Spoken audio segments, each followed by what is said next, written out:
नमस्कार दोस्तों, स्वागत है आप सभी का आपके अपने इस YouTube चैनल इंडियन खबरची पर। दोस्तों, जैसा कि आप सभी जानते हैं कि अगर आप हमारे चैनल पर जाएंगे तो वहां पर आपको एक वीडियो मिलेगी ESIC के बेनिफिट्स। तो उस वीडियो के ऊपर काफी अच्छे कमेंट्स हैं, तो लोग जो है मुझे कॉल करके या कमेंट में जो है अपने सवाल पूछते हैं, जो भी उनके डाउट होते हैं वो पूछते हैं। ऐसे ही हमारे पास एक कमेंट आया जिसमें ये बोला गया कि क्या मैं अपने मदर इन लॉ को जो है ऐड कर सकता हूं ESIC के अंदर। तो इसी कमेंट को ध्यान में रखते हुए मैं आपके सामने आज एक वीडियो लेकर के आया हूं, और इस वीडियो के अंदर जैसे कि आप थंबनेल में देख रहे हैं कि ESIC में परिवार का अर्थ क्या होता है, what is the meaning of family. आप फैमिली में किसको काउंट करते हैं, किसको रखते हैं, ये बहुत इंपॉर्टेंट मुद्दा है। क्या मैं अपने सास ससुर को, भैया भाभी को, चाचा चाची को, भांजा भांजी को, भतीजे भतीजी को, क्या मैं इनको फैमिली के अंदर रख सकता हूं? क्या ESIC कार्ड के अंदर इनका नाम ऐड करा सकता हूं? ऐसे ही ना जाने कितने क्वेश्चंस जो है व्यूअर्स के रहते हैं, लोगों के रहते हैं। तो आज की इस वीडियो में मैं आपको ये बताऊंगा कि आप जब भी अपना ESIC कार्ड बनवाएंगे तो उसके अंदर आपको अपनी फैमिली के कौन से मेंबर की डिटेल भरनी है, किसको फैमिली के अंदर काउंट करना है, ये आज की इस वीडियो में बताने वाला हूं। तो चलिए वीडियो को स्टार्ट करते हैं। पहले हम आपको ये बता देते हैं कि जो सवाल था वो क्या था। ये अनिल वैद है, उन्होंने पूछा है सवाल, क्या हम अपने मदर इन लॉ और फादर इन लॉ को ऐड कर सकते हैं, प्लीज क्लैरिफाई। तो ये हमारी इस वीडियो में कमेंट आया था, ESIC कार्ड सवाल आपके जवाब हमारे जो है इस वीडियो के अंदर ये कमेंट आया था। अब मैं आपको ESIC एक्ट के अकॉर्डिंग फैमिली की डेफिनेशन बताता हूं, ध्यान से समझिएगा, क्योंकि ये सब चीजें जो है ना लिखी हुई है लेकिन इनको कोई एक्सप्लेन नहीं करता, जिसकी वजह से लोगों को दिक्कतें होती हैं। तो चलिए सबसे पहले समझ लेते हैं। फैमिली मीन्स ऑल और एनी, यहां पर हिंदी में पढ़ेंगे हम, इंग्लिश में यहां लिखी हुई है। परिवार का अर्थ बीमित व्यक्ति के निम्नलिखित, इन सभी जो नीचे लिखे हुए हैं सभी या कोई एक, है ना, या कोई रिश्तेदार है। निम्नलिखित या सभी मतलब इन नीचे दिए गए सभी या कोई रिश्तेदार, इनमें से कोई एक भी हो सकता है, इनमें सबका मिला जुला यानी कि सारे भी हो सकते हैं। कौन कौन हो सकते हैं जी? सबसे पहला है जीवन साथी, यानी कि अगर आप मेल हैं तो फीमेल यानी कि आपकी वाइफ हो गई। अगर आप फीमेल हैं तो आपके हस्बैंड यानी कि वो आपके फैमिली मेंबर हो गए। ठीक है। इसके बाद बीमाकृत व्यक्ति पर आश्रित एक नाबालिग वैध, जो इंश्योर्ड पर्सन है, यहां पर ध्यान रखिएगा, जो इंश्योर्ड पर्सन है उसके ऊपर कौन डिपेंडेंट है? एक नाबालिग वैध, यानी कि जिसकी आयु 18 से कम है, या गोद लिया हुआ बच्चा। ठीक है। तो भाई या तो एक आपका मतलब आपका बच्चा हो सकता है जिसकी एज 18 साल से कम है, या फिर दूसरा बच्चा जिसको आपने गोद लिया हो उसकी भी एज 18 साल से कम हो, वो फैमिली के अंदर काउंट होगा। एक बच्चा जो पूरी तरह से बीमित व्यक्ति की कमाई पर निर्भर है, एक ऐसा बच्चा जो पूरी तरह से इंश्योर्ड पर्सन के ऊपर डिपेंड है। ठीक है। तो लेकिन उसके वो कौन कौन सी कंडीशन है, यहां पर वो कंडीशन लिखी है, ध्यान से समझेंगे।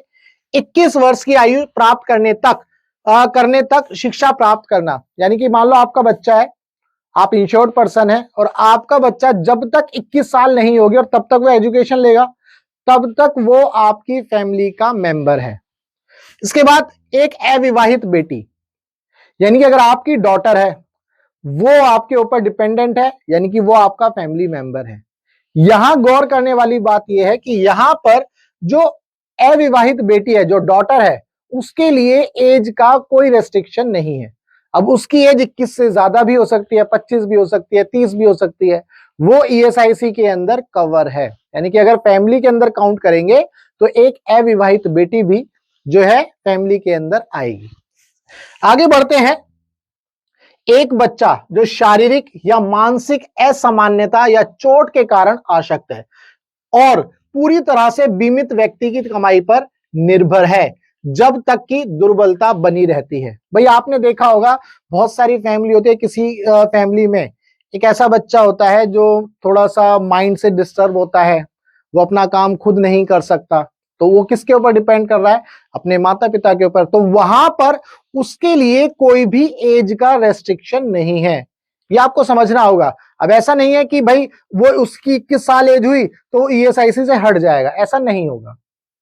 वो 21 साल के बाद भी रहेगा जब तक उसकी दुर्बलता बनी रहेगी, जब तक वो असामान्य है, जब तक वो अपने काम करने में सक्षम नहीं है, तब तक वो जो है अपने माता पिता के ऊपर डिपेंडेंट है। तो ईएसआईसी के अंदर वो जो है कवर होगा एज ए फैमिली मेंबर।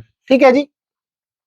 इसके बाद बात करें आश्रित माता पिता जिनकी सभी स्रोतों से आय ऐसी आय से अधिक नहीं है जो केंद्र सरकार द्वारा निर्धारित की जा सकती है। इसका यह मीनिंग है कि भाई मान लो आप ईएसआईसी में कवर हैं और आपके माता पिता को आप फैमिली मेंबर मानते हैं, मतलब फैमिली मेंबर तो है ही बट ईएसआईसी के अकॉर्डिंग फैमिली मेंबर मानते हैं, तो वो कौन सी कंडीशन है? वो ये कंडीशन है कि जो आपके माता पिता की जो आय है, बेसिकली मंथली आय की बात करें तो लगभग 1500 रुपए जो है केंद्र सरकार बोलती है कि आपके माता पिता जो है 1500 रुपए से अगर ज्यादा कमाते हैं वो आपके ऊपर डिपेंडेंट नहीं है। केंद्र सरकार का ऐसा नियम है। तो अगर आपके माता पिता 1500 रुपए से ज्यादा कमाते हैं तो वो आपके फैमिली मेंबर में काउंट नहीं होंगे। अगर वो कम कमाते हैं 1500 रुपए से और आपके ऊपर डिपेंडेंट है तो वो ईएसआईसी के अकॉर्डिंग फैमिली मेंबर में काउंट हो जाएंगे। इसीलिए यहां पर लिखा हुआ है केंद्र सरकार द्वारा निर्धारित जो भी अमाउंट का जो सीलिंग लिमिट है वो केंद्र सरकार द्वारा निर्धारित किया जाता है, जो कि शायद अभी 1500 रुपए है महीना। ठीक है। यदि बीमित व्यक्ति अविवाहित है, यहां पर ध्यान से देखिएगा, यदि बीमित व्यक्ति अविवाहित है यानी कि अगर आप इंश्योर्ड पर्सन है और आपकी अभी शादी नहीं हुई है और उसके माता पिता जीवित नहीं है तो एक नाबालिग भाई, ध्यान दीजिएगा, एक नाबालिग भाई यानी कि आपका भाई जिसकी उम्र अभी 18 से 18 नहीं हुई है, 15 साल का है, 14 साल का है, वो या बहन, आपकी बहन पूरी तरह से बीमाकृत व्यक्ति की कमाई पर निर्भर है, उसको भी फैमिली मेंबर ऐड करा सकते हैं। भैया आपका भाई है, आपके माता पिता नहीं है, आपका भाई है, एज जो 18 से कम है, तो वो भी as a family member add हो जाएगा। तो ये था दोस्तों आज की इस वीडियो में पूरा का पूरा कंप्लीट डिटेल कि आप किस व्यक्ति को as a family member ESIC के अंदर आप कवर करेंगे। तो यहां पर यह बात तो बहुत अच्छे से क्लियर हो जाती है कि आपके जो सास ससुर हैं, यानी कि जो आपके सास ससुर हैं, उनको आप जो है ईएसआईसी के अंदर as a family member add नहीं कर सकते। यहां पर बहुत ही अच्छे से सारी चीजें लिखी हुई हैं। ठीक है जी। या तो अगर आपको मतलब अपने मान लो भांजा भांजी को जो है as a family member add कराएं तो फिर उनको आपको गोद लेना होगा, है ना। अगर इन कंडीशंस को देखें तो फिर आपको उसको गोद लेना होगा, है ना। तो ये आपको ध्यान रखना है। तो यहां पर देखो ये लिखा भी ना, बीमाकृत व्यक्ति पर आश्रित एक नाबालिग वैध या गोद लिया हुआ बच्चा। तो ये सारी चीजें जो है आपको ध्यान रखनी है। ठीक है जी। तो ये आपको समझाया मैंने कि ईएसआईसी के अंदर परिवार का क्या मतलब है। तो अब आपको इस वीडियो को देखने के बाद ये पता चल गया कि जब भी आप ईएसआईसी का फॉर्म भरेंगे, जहां पर भी आप जॉब करते हैं तो वहां ईएसआईसी का फॉर्म भरवाया जाएगा आपसे। जब ईएसआईसी का फॉर्म भरवाया जाएगा तो आपको अपनी फैमिली के कौन कौन से मेंबर की डिटेल देनी है, इस वीडियो को देखने के बाद आपको अच्छे से पता चल जाएगा। ठीक है। इसके बाद हमने एक वीडियो बनाई थी जिसमें मैंने बोला था, एक प्लेलिस्ट थी बेसिकली हमारी, सवाल आपके और जवाब हमारे। इसी वीडियो के अंदर ये कमेंट आया था, तो अब हमने सोचा कि क्यों ना वापस से, बहुत सारे लोग हैं जिनके ईएसआईसी के अंदर डाउट होते हैं और वो मुझे कॉल भी करते हैं, कॉल करके अपने डाउट को वो सॉल्व कर लेते हैं। तो अब हम क्या कर रहे हैं, हम जो है आपके सामने जो भी आपका डाउट होगा, आपको अपना डाउट पूछना है। आपको अपना डाउट कैसे पूछना है जी, किसी भी वीडियो में कमेंट करना, जो भी आपका ईएसआईसी से रिलेटेड डाउट है उसको किसी भी वीडियो में कमेंट करना। कमेंट में आप अपना डाउट पूछेंगे और उस कमेंट को हम जो है एज ए वीडियो, यानी कि उस कमेंट को हम एक्सप्लेन करेंगे वीडियो के माध्यम से। जो भी उसका जो भी इंपॉर्टेंट पॉइंट होगा वो मैं वीडियो के माध्यम से आपको एक्सप्लेन करूंगा। जो भी उसका कॉन्सेप्ट होगा, रूल क्या कहता है, वो सारी चीजें जो है मैं उस वीडियो के माध्यम से आपको बताऊंगा। तो सवाल आपके और जवाब हमारे में ये जो है आपको याद रखना है कि आपको अपना डाउट जो है एक कमेंट करके पूछना है। अब कमेंट कैसे करना है? कमेंट करने के लिए कुछ बातों का ध्यान रखना है। जब आप कमेंट करेंगे तो मेरी आपसे गुजारिश है, बस आप अपना नाम लिखिएगा। यूट्यूब के चैनल पर तो आ ही जाता है, आप अपना नाम लिखिएगा।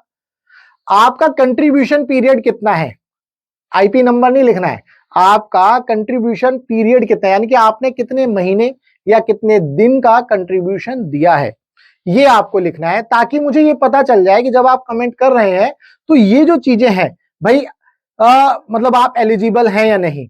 कमेंट जब आप लिखेंगे तो आप किसी भी बेनिफिट के लिए, जैसे कि मैटरनिटी बेनिफिट है, डिसेबलमेंट बेनिफिट है, टेम्पररी डिसेबलमेंट बेनिफिट है, डिपेंडेंट का बेनिफिट है, या मेडिकल का बेनिफिट है, या सिकनेस का बेनिफिट है, किस तरह का बेनिफिट है, ये जानने के लिए अगर मुझे ये पता चल जाएगा कि कौन कितना कंट्रीब्यूशन आपने किया है, तो उसके माध्यम से मैं आपको बता पाऊंगा कि भाई आप एलिजिबल हैं या नहीं।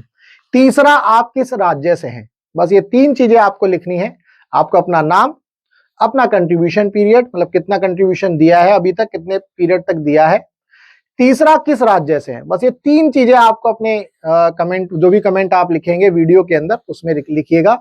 और उसके बाद जो है हम आपके कमेंट को ध्यान में रखते हुए वीडियो बनाएंगे, एक्सप्लेन करेंगे कॉन्सेप्ट को, ताकि और लोगों को भी फायदा मिले, ताकि आपके जैसे भाई बहन हैं जिनको अभी भी बहुत सारे डाउट होते हैं, जो प्राइवेट हॉस्पिटल में जाकर के इलाज करा लेते हैं, फिर उनका पैसा फंस जाता है, और फिर जो है वो कल, जैसे मुझे कई लोग कॉल करते हैं, पूछते हैं कि सर हमने वहां पर इलाज कराया था, मेरे इतने पैसे लग गए, तो मैं इसको कैसे क्लेम करूं। ऐसे ना जाने कितने डाउट होते हैं। तो अगर आपको वो डाउट पूछने हैं तो आपको बस यही करना है, वीडियो में कमेंट करना है, वो 3 चीजें याद रखनी है। तो चलिए मिलेंगे हम आपके, आप जब आप नेक्स्ट कमेंट करेंगे तो उसके बाद हम नेक्स्ट वीडियो बनाएंगे। जब भी आप कमेंट करेंगे तो उसके नेक्स्ट डे ही आपको वीडियो मिल जाएगी। ठीक है, तो चलिए मिलेंगे हम अपने नेक्स्ट वीडियो में। तब तक के लिए good bye, tata, take care, जय हिंद।